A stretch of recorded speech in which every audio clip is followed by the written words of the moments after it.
تصور کن در دنیای زندگی کنی که هر چیزی که تا دیروز فقط توی فیلم‌های علمی تخیلی دیدیم به واقعیت تبدیل شده. ربات‌ها در حال انجام کارهای روزمره‌اند. ماشین‌ها بدون راننده حرکت می‌کنند. فکر می‌کنی این اتفاق‌ها چقدر دور از دسترس هستند؟ در واقع این تکنولوژی‌ها همکنون در حال توسعه‌اند و آماده‌اند تا دنیای ما را زیر و رو کنند.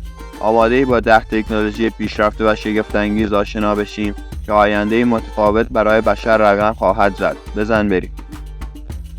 هوش مصنوعی تا حالا بخشی از زندگی ما شده، از گوشی‌های هوشمند گرفته تا دستیارهای صوتی، ولی این تازه اول راهه. تصور کن که ربات‌ها به عنوان دستیارهای شخصی همه کارهای روزمره‌ات را انجام بدن، یا حتی برات کارهای پیچیده‌ای مثل نوشتن کتاب، خلق موسیقی یا درمان بیماری‌ها را انجام بدن. این تکنولوژی داره به سرعت پیشرفت میکنه و دنیای ما رو کاملا مدفون خواهد کرد.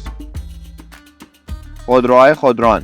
فکر کن صبح زود بیدار شی بدون استرس از ترافیک، فقط سوار ماشین میشی و بدون اینکه نیازی به رانندگی داشته باشی ماشینت تو رو به مقصد میرسونه.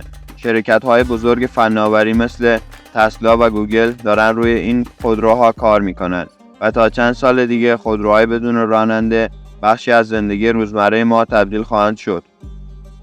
پزشکی شخصی سازی شده. آینده پزشکی هم قرار از اساس تغییر کنه. با تحلیل ژن‌های هر فرد، پزشکان قادر خواهند بود تا درمان‌های دقیق و مناسب با بدن هر شخص طراحی کنند. این یعنی داروهای عمومی و یکسان برای همه نیست. همه چیز بر اساس بدن و دی ان ای خاص تو انجام میشه و این میتونه بسیاری از بیماری‌ها رو بهتر و سریعتر درمان کنه. اینترنت اشیا یعنی همه چیز به هم وصل میشه. یخچال، ماشین لباسشویی، قفل‌های در، حتی چراغ‌ها، همه از طریق اینترنت به هم وصل میشن و تو فقط با یک کلیک روی گوشیت میتونی همه رو کنترل کنی. این فناوری نه تنها زندگی رو راحت تر میکنه بلکه انرژی و زمانت رو هم صرفه جویی میکنه. بلاکچین فقط مربوط به بیت کوین و ارزهای دیجیتال نیست. این فناوری میتونه در همه چیز، از بانکداری تا رایگیری استفاده بشه. قراردادهای هوشمند بدون نیاز به واسطه انجام میشن و تمام داده ها به صورت امن و شفاف ذخیره میشن. تصور کن دیگه هیچ کس نمیتونه داده ها رو دستکاری کنه.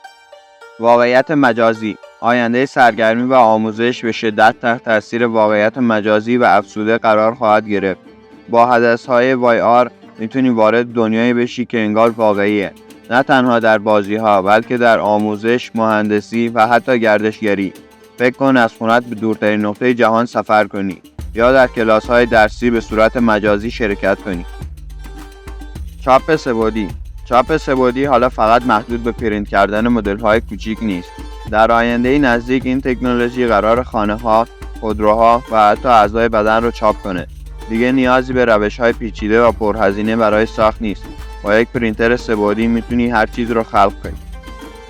انرژی‌های تجدیدپذیر. با توجه به تغییرات آب و هوایی و بحران انرژی، دنیا به دنبال راه‌های پایدار و تجدیدپذیره. انرژی‌های خورشیدی و بادی جایگزین سوخت‌های فسیلی میشن و ما به دنیایی با انرژی پاکتر و پایدارتر حرکت می‌کنیم. رایانش کوانتومی. رایانه‌های امروزی با قدرت کوانتومی قابل مقایسه نیستند. رایانه‌های کوانتومی توانایی حل مسائلی رو داره که رایانه‌های معمولی هرگز نمیتونن. از شبیه سازی مولکول‌ها برای ساخت داروهای جدید گرفته تا پیشبینی‌های بسیار دقیق در علم و تکنولوژی. رباتیک پیشرفته. ربات‌ها به زودی در همه جا خواهند بود، نه فقط در کارخانه‌ها بلکه در بیمارستان‌ها به عنوان پرستار یا حتی در خانه‌ها به عنوان دستیار شخصی. این ربات‌ها قادر به انجام وظایف پیچیده و حتی تصمیم‌گیری خواهند بود. زندگی با ربات‌ها خیلی نزدیکتر از آن چیزی است که فکر می‌کنی. این تکنولوژی‌ها فقط شروعی برای تغییرات بزرگ دنیای ما هستند. کدام یک از این تکنولوژی‌ها شما رو بیشتر هیجان زده کرد؟ نظرت رو برام بنویس و برای اینکه این آینده شگفت‌انگیز رو از دست ندی، کانال من رو سابسکرایب کن و برای سلامتی بیشتر این ویدیو رو از دست نده تا با سلامتی بهتر به زندگی ادامه بدی.